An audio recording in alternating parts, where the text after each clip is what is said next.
ఏందే నోరు బాగాలెత్తాంది. ఒక్క ఫోన్ కాల్ కొడితే జైల్లో కూర్చుంటావు. పోతావు మళ్ళా పోనాడు పని చేయకు.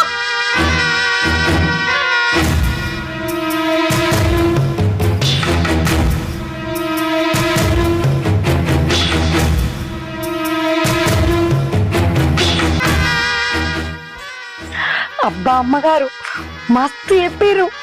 అయినా మీ ఆడవిల్లు ఏందమ్మగారు మరీ పొగరు తగ్గలేనట్టుంది. మీరు ఇంకొంచెం డోసు పెంచాలి ఆడవిళ్లకు. చూడవే రేపటి నుంచి నేను ఆడే ఆటకు బంతి వగులుతుంది. అది అమ్మగారా బాధ్యత. మంచిగా వీళ్ళకు ఎంత పొగరు దానికి. నన్నే గన్ని మాటలు అంటదా. ఏం చూసుకొని దానికి అంత పొగరు. దానికి తోడు ఆ పని మంచి ఒకటి. ఇదేమంటే దానికి అది తందానా అంటాంది.